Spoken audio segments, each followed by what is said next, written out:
श्री गणेशाय नमः। श्री सरस्वत्यै नमः। श्री गुरुभ्यो नमः। श्रुतिस्मृतिपुराणानाम् आलयं करुणालयं नमामि भगवत्पाद शङ्करं लोकशङ्करं शङ्करं शङ्कराचार्यं केशवं बादरायणं सूत्रभाष्यकृतौ वन्दे भगवन्तौ पुनः पुनः। ईश्वरो गुरुरात्मेति मूर्तिभेदविभागिने व्योमवद्व्याप्तदेहाय दक्षिणामूर्तये नमः। योऽन्तः प्रविश्य मम वाचमिमां प्रसुप्तां सञ्जीवयत्यखिलशक्तिधरस्वधाम्ना अन्यांशहस्तचरणश्रवणत्वगादीन् प्राणान् नमो भगवते पुरुषाय तुभ्यम्। अन्तर्यश्च बहिर्विधूततिमिरं ज्योतिर्मयं शाश्वतं स्थानं प्राप्य विराजते विनमताम् अज्ञानमुन्मूलयन् पश्यन् विश्वमपीदमुल्लसति यो विश्वस्य पारे परः तस्मै श्रीरमणाय लोकगुरवे शोकस्य हन्त्रे नमः।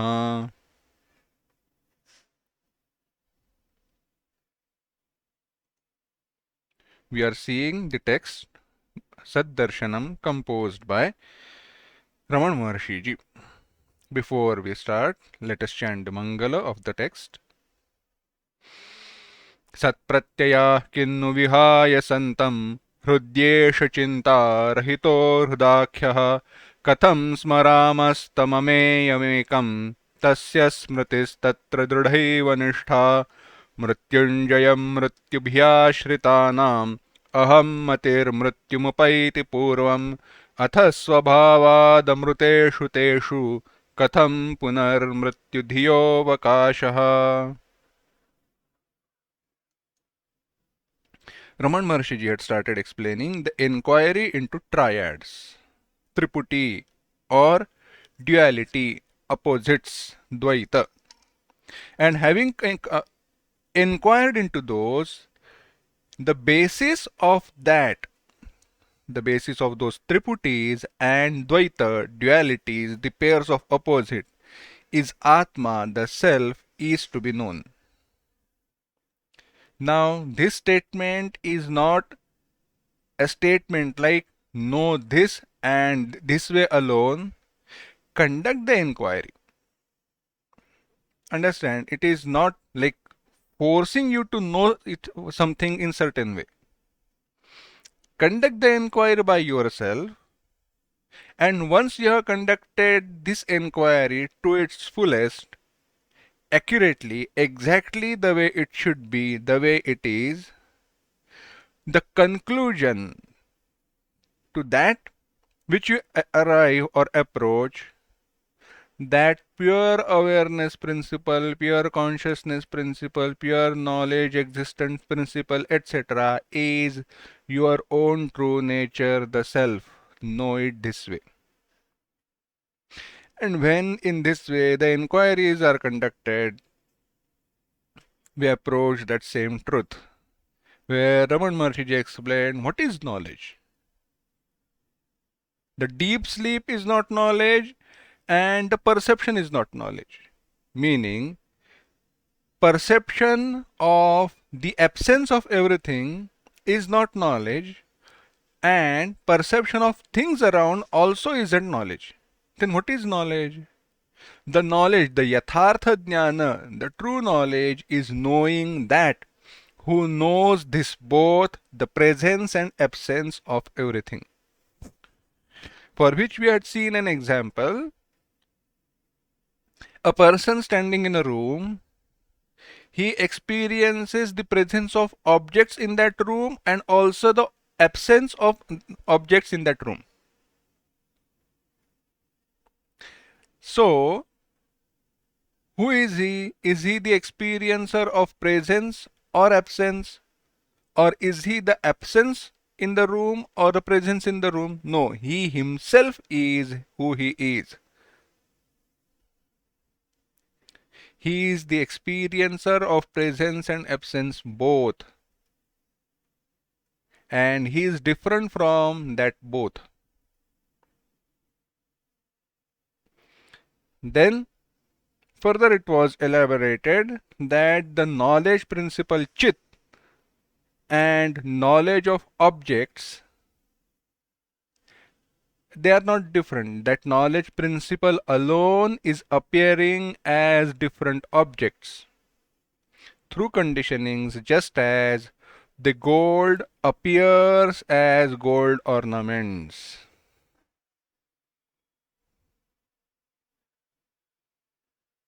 Okay. The gold appears as gold ornaments. Understood. Fine. But what about I? Where am I? I see myself different from others. There is me, there is you, there are all these things. Let me explain you the same thing again in different way. That's why Raman Maharshi ji in 16th verse again explained to us. He said that and you is based on I, ahankara, the individual self. Is it not when I am aware of this body or I identify myself with this body, etc.? There is the idea that there are things different from me which are near to me, which are being experienced directly through direct perception by me, or indirectly, which are distant from me, far away from me, and still being experienced by other means of knowledge. In conclusion, that and you, the distant objects and objects in front of me, they all are experienced relative to I, this individual self. Therefore, I forms the basis for the experience of you and that in the way, meaning nearby objects nearby or closer objects and distant objects. And when we inquire into the true nature, the origin of this I, ahankara, who is this?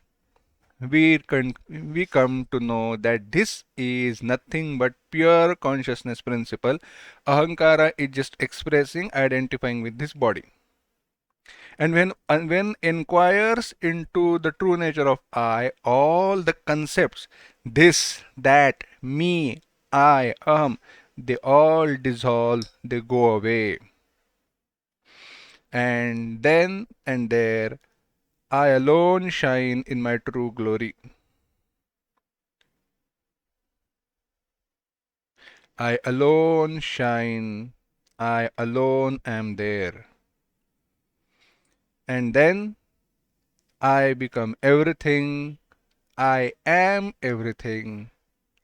As gold is everything that is made up of gold, so am I.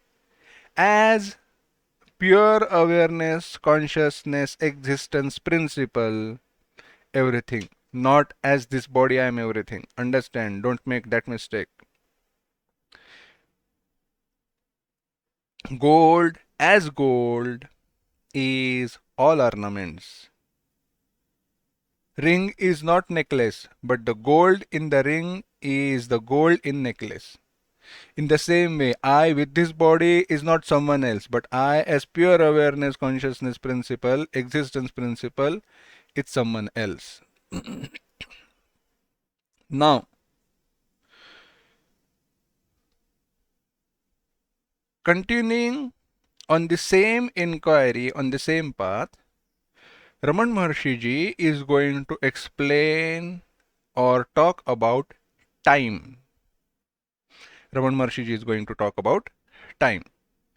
Before we start with that inquiry, let us chant 14, 15 and 16th verse.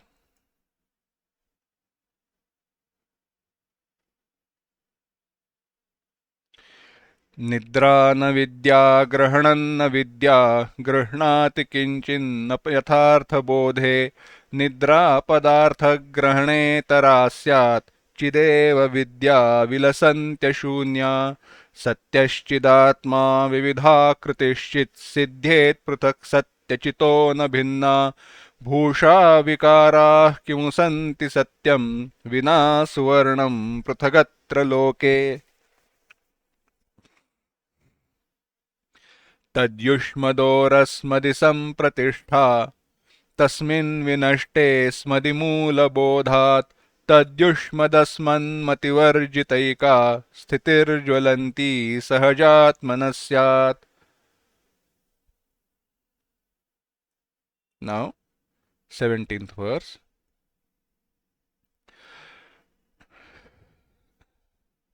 भूतं भविष्यच्च भवत्स्वकाले तद्वर्तमानस्य विहाय तत्त्वं हास्या न किं स्याद्गतभाविचर्चा विनैकसङ्ख्यां गणनेऽवलोके.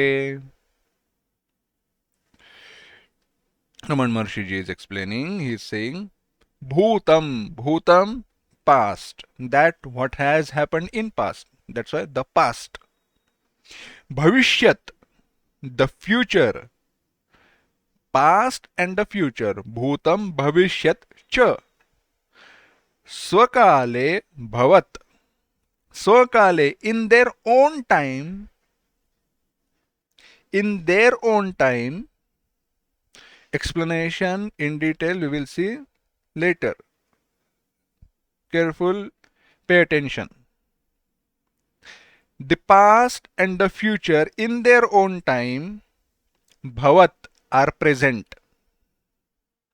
Present as in not being existent but present tense in the sense of tense, time. They are present. Tad vartamanasya tattvam vihaya. Tad vartamanasya, of that present. Tattvam vihaya, giving up the truth of that present.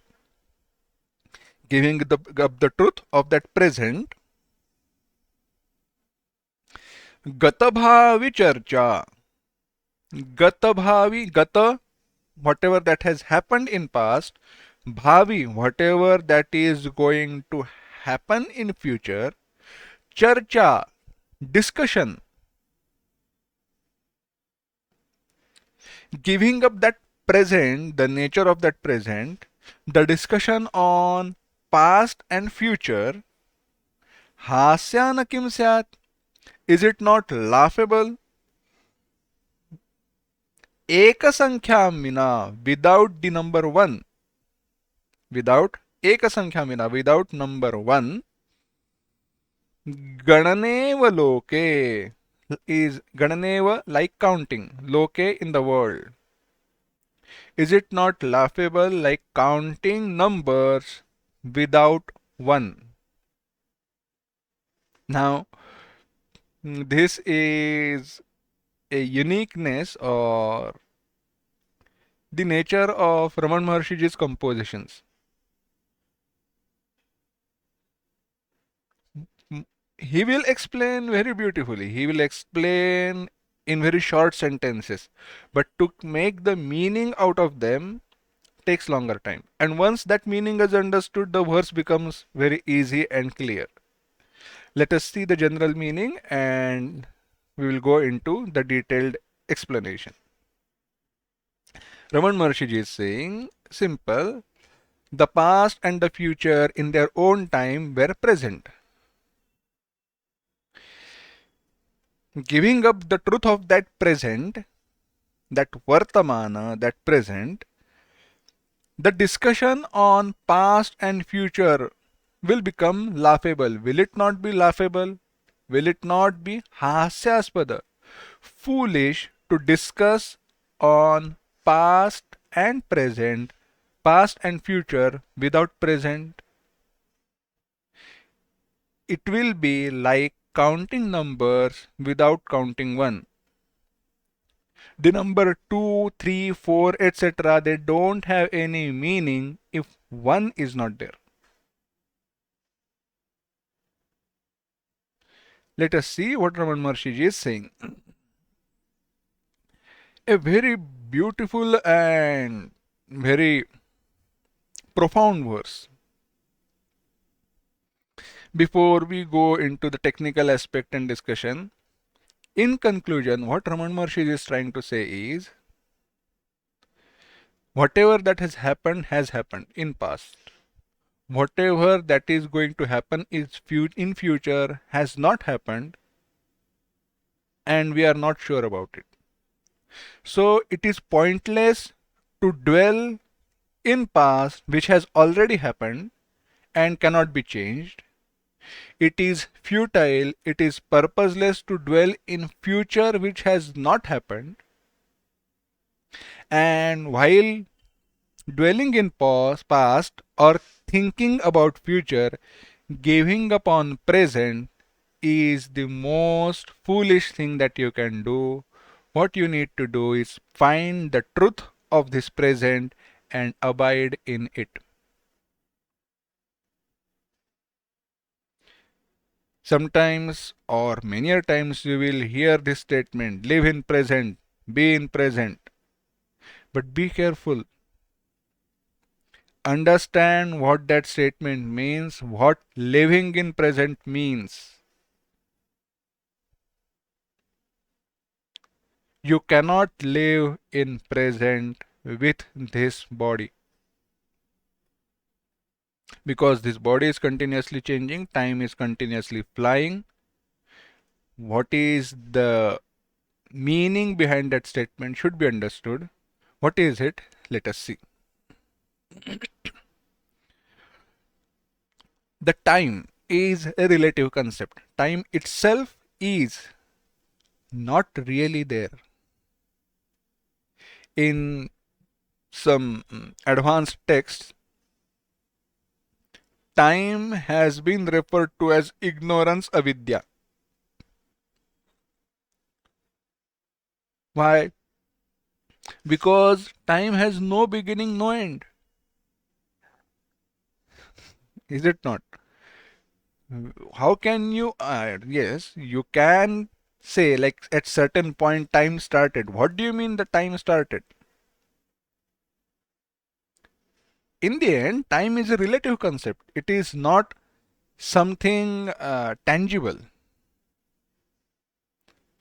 We measure time based on point of references throughout timeline. So when a certain thing happened, few years before that thing, few years after that thing. The Gregorian calendar that we use, that is referring to birth of Christ. In our Indian culture, we have Vikram Samvat or Shaka Samvat. The year where they started counting from this year, the coronation, etc. From that standpoint, from that point onwards, we have started counting time. Now the method of counting time is different. Some count days based on the sunrise and sunset. Some have counted days based on the fortnights, the cycle of moon, lunar cycles. And all have counted the same time by changing number of days in a year or number of months in a year.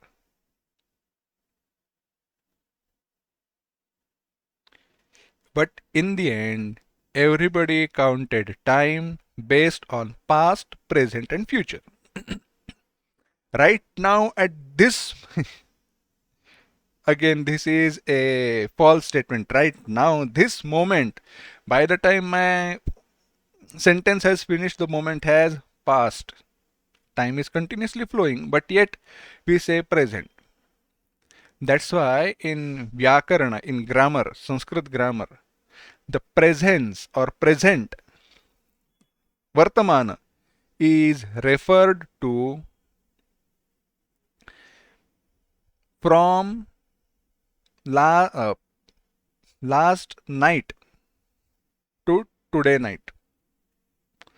Not last night, from morning to night.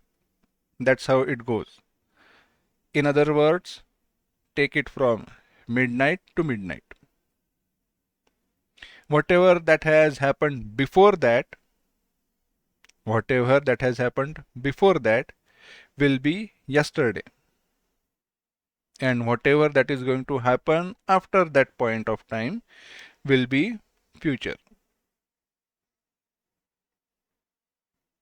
But the other better definition is for Vartamana, any action which has not completed is in Vartamana, is in present. Anyways, Adyatana, Anadyatana Bhava, that's how it goes. What is today? It is not referring to present, the earlier definition. What is today? That which is not yesterday or tomorrow is today. Simple. Anyways, the action which has not finished yet is present. With reference to that present alone, we measure things in past and in future. But if we go to those things, those moments when those things occurred, we know that past, when it was actually happening. Let us say my birth. When was I born? So many years back on such and such day at such and such time. When I was being born, that moment was present. It was neither past nor future. But right now, it is past. So a moment in past was present at present time at some time, and the future moment, that which is going to happen later, will also be a present moment. So the past when it happened was present, and future when it happens will also be present.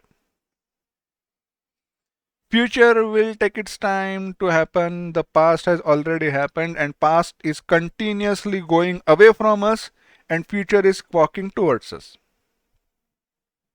All actions in reality are possible in present alone. That's why when action is finished, an activity is finished, it becomes past, and the activity which has not yet started, which has not been started by me or any individual, is a future activity. Once it starts, it becomes present.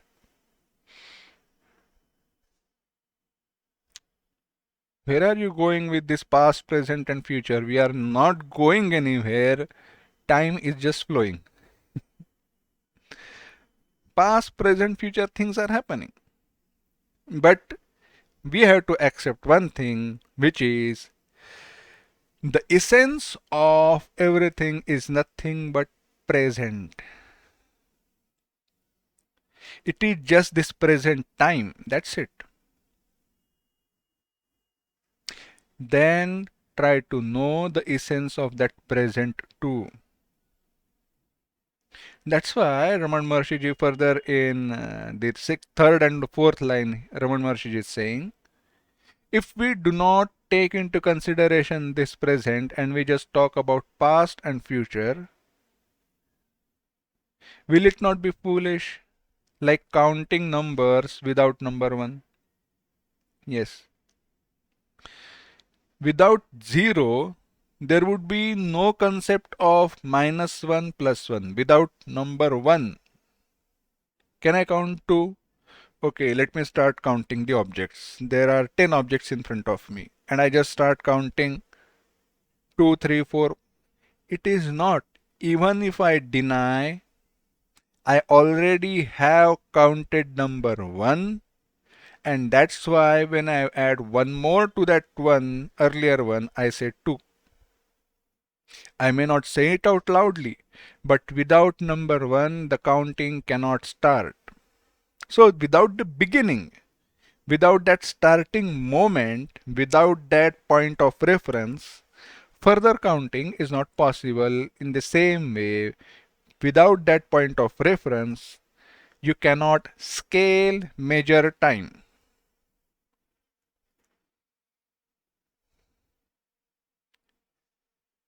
What is the conclusion? The thing is, we have to know what is present. Unfortunately, as I said earlier, we as individual, as Jiva, cannot be happy because either we dwell in past or worry about future.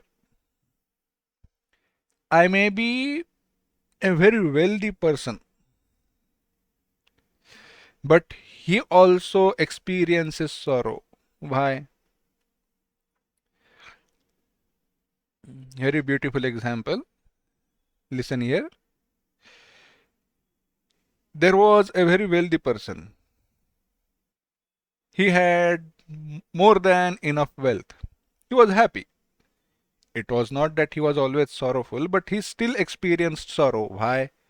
Because while talking with someone or while expressing his feelings, sometimes he would say, right now I am healthy and fine, I am rich, but in my childhood, in those days, we could not even eat twice a day. Remembering his past days, he relives those days and experiences sorrow.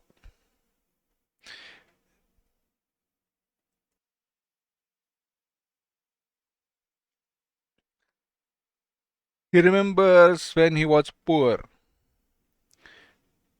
when he had no money to buy food or even had to struggle. Right now, is he struggling? No. He is living comfortably, but rather than enjoying the amenities, the wealth that he has, he is dwelling in his past and reliving those sorrowful days. At the same time, sometimes he worries about the future that is going to happen, that has not yet happened, and feels afraid and sorrowful, saying, what if this wealth which I have acquired suddenly goes away? It is always right. It is always good to be careful, to be prepared for future, but once you have prepared yourself for future in your own capacity, worrying about what is going to happen is useless.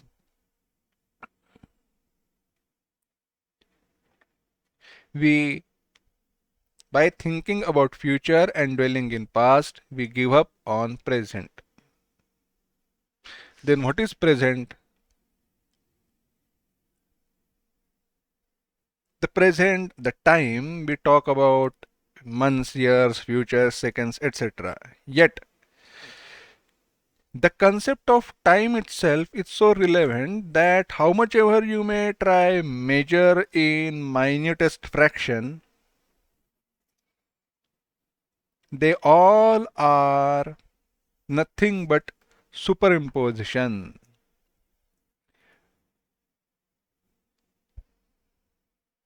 Where do they exist? And why do they exist? Do they exist or not? Yes. Does present exist? Yes, it verily does. How and why? Where is the present moment? While pointing out that about on to that present moment, it has already passed. Yet it appeared to be there. Why? Because of its substratum, pure existence principle. As I said in advanced text, time has been considered avidya, ignorance, because it is superimposed on adhishthana brahma, on substratum, which is pure awareness, consciousness principle, existence principle.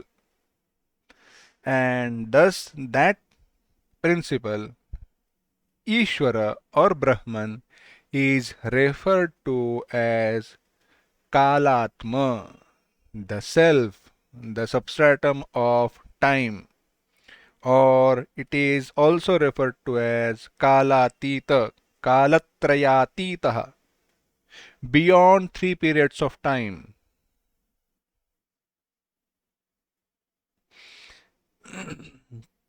The present, if defined as, okay,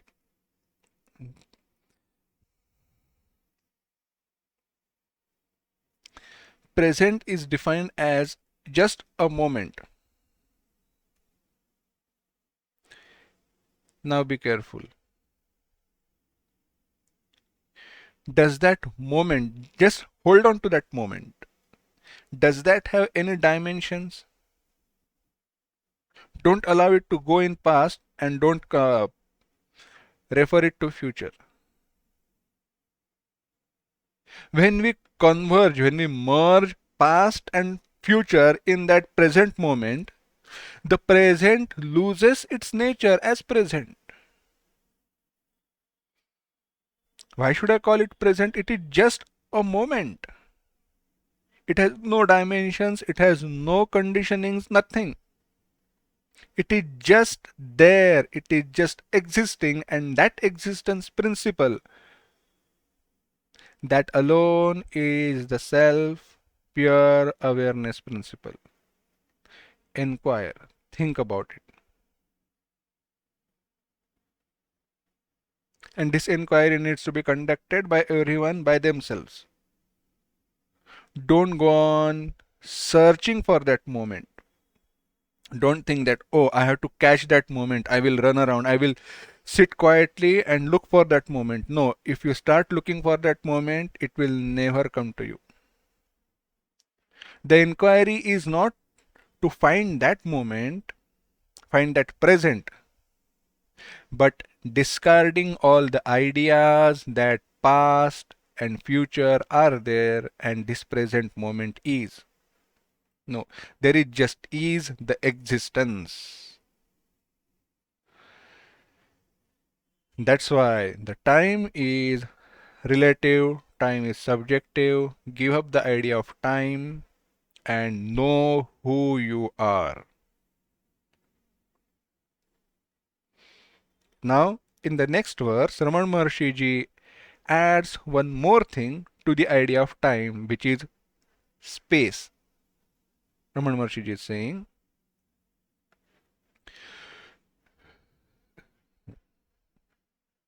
क्व भाति दिक्कालकथा विनास्मान् दिक्काललीलेह वपुर्वयञ्चेत् न क्वापि भामो न कदापि भामो वयं तु सर्वत्र सदा च भामः.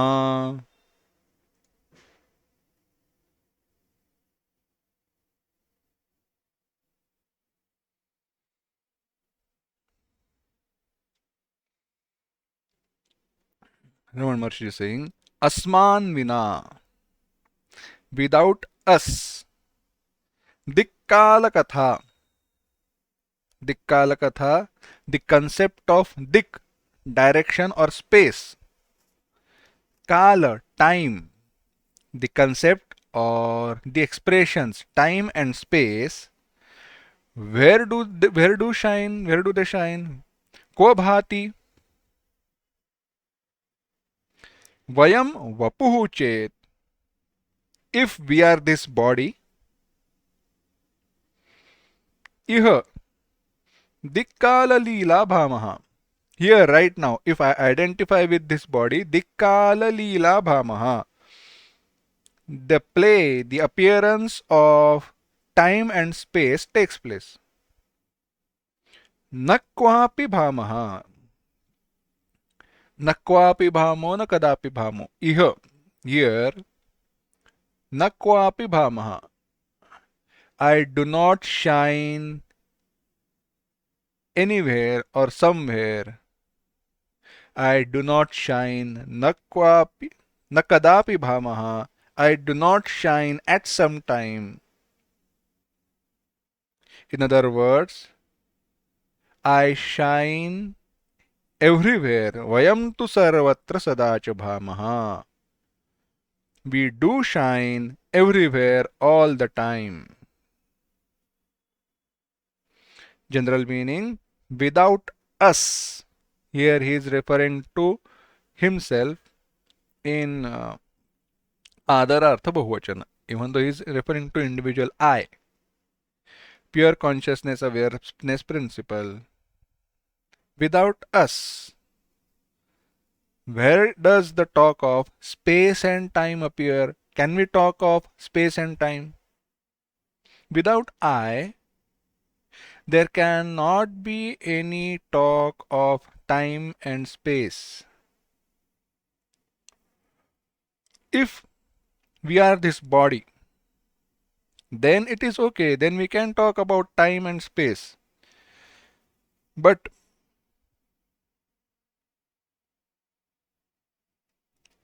if we are this body, the kala leela appearance, play. If we identify with this body, the play of time and space may continue. Let that be there. But I do not shine somewhere, kwapi, somewhere, at some place and at some point of time. It is not that I shine at some place and at some point of time, referring to I am not bound by time and space, but I shine everywhere all the time. I, as pure awareness consciousness principle, pure existence principle, I shine everywhere all the time. Let us see. What is space? Sometimes these are the things which we don't think about, which we don't talk about, which we don't inquire into. Simple. What is space?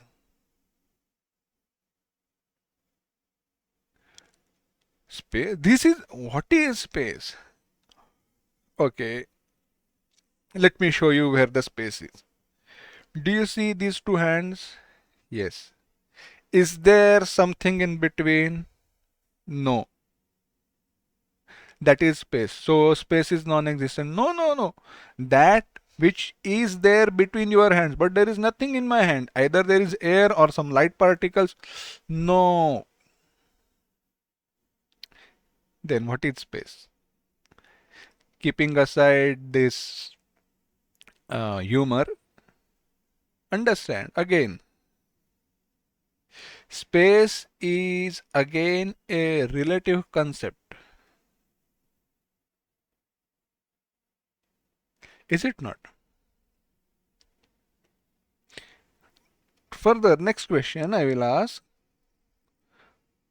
How do we know space? How do we know space? Again, it's a relative term, relative concept. Imagine. Okay. How do we know space? And we have five organs of actions, five organs of knowledge, five uh, elements, great elements, Panchamahabhuta. From each individual Panchamahabhuta, from their sattvic aspect, organs of knowledge have been formed. The earth, it has smell. The quality earth has its own quality, that is smell, which can be smelt through nose. Then there is water, which can be tasted through tongue. Don't say we can feel water. We don't feel water. On our skin, we don't have hydroreceptors that will tell us that it is water. It is just our imagination. And this is a fact. If you don't believe, do one thing. Put your hand in a plastic bag, close it tightly, dip that hand in water. After some time, you will feel that your hand has got wet. But if you take your hand out and see, it has not become wet. No water has entered that plastic bag. Why? Why did you feel like that? Why? What happened? The thing is, we feel that cold temperature on our hand and some wavy texture feeling of that water which we are usually used to, and by that brain imagines, concludes that our hand has got wet. We don't have receptors for feeling water, but water is felt through taste. Water is that thing which enables us to taste. Water as in the liquid. Form, any shape and color seen through eyes. Wind is felt through touch. Then what about space? Do we hear it? No, we cannot. We hear sound, but we do not hear space. Advanced text, Siddhanta says, the doctrine says that space is directly experienced by witness, by us, without needing any organs of knowledge, any organ of knowledge, without Jnanendriya. The space is felt directly. If you really want to know, just close your eyes and try to be aware of your surroundings. We do feel that there is something around me. Why? That is the perception of space without anything.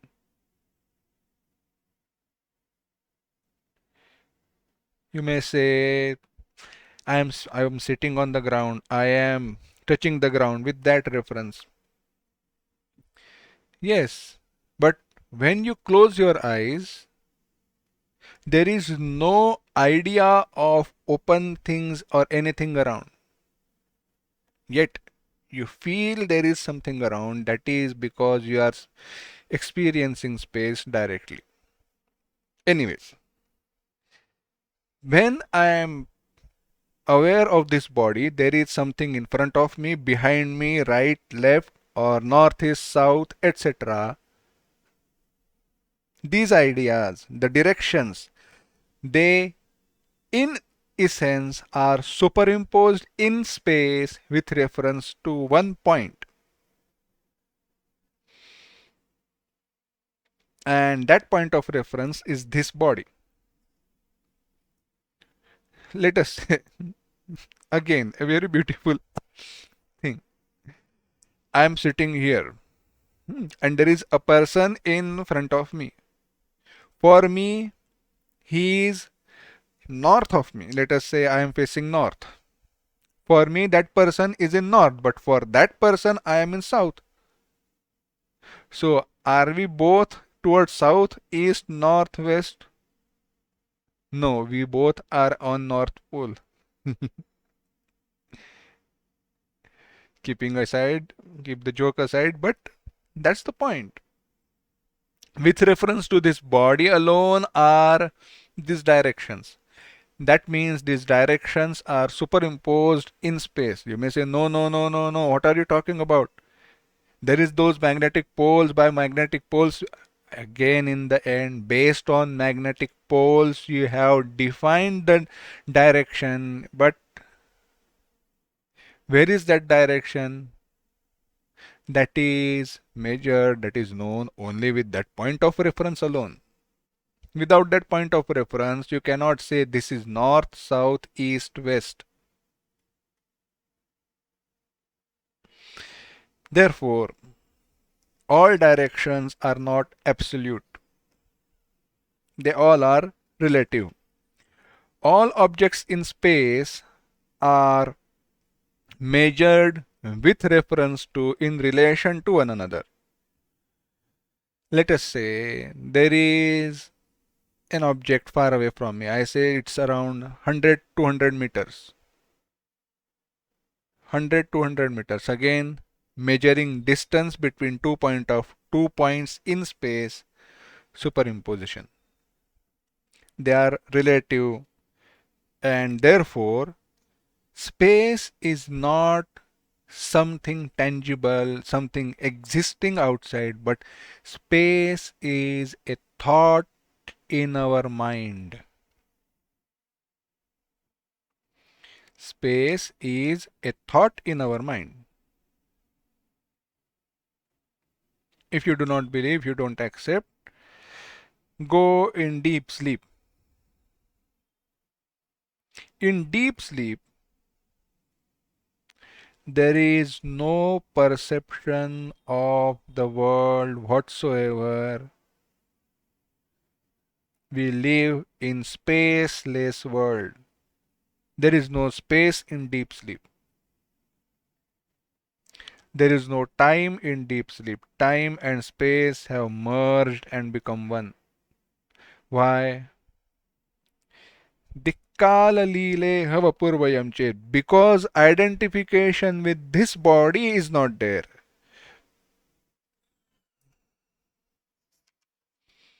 Only when I identify with this body, the superimpositions, this idea, the things that there are things outside will be there.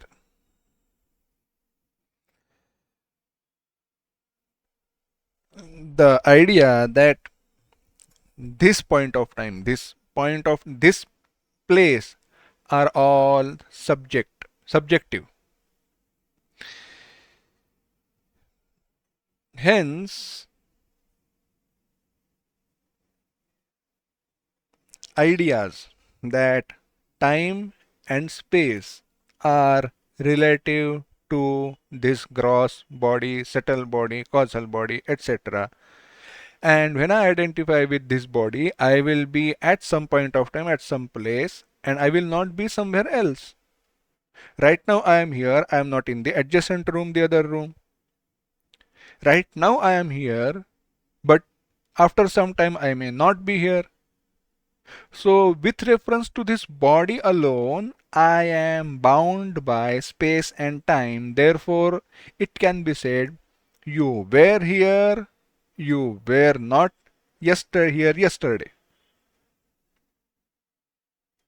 I was appearing, I was shining at some place, at some point of time. I was there present at some place, at some point of time with reference to this body. But when I understand that I am not this body, I shine everywhere all the time. Why? Because time and space are superimposed in me because of me alone. Me as in not this body, not this gross body, subtle body, causal body, etc. As pure awareness, consciousness, existence principle alone, the time and space exist.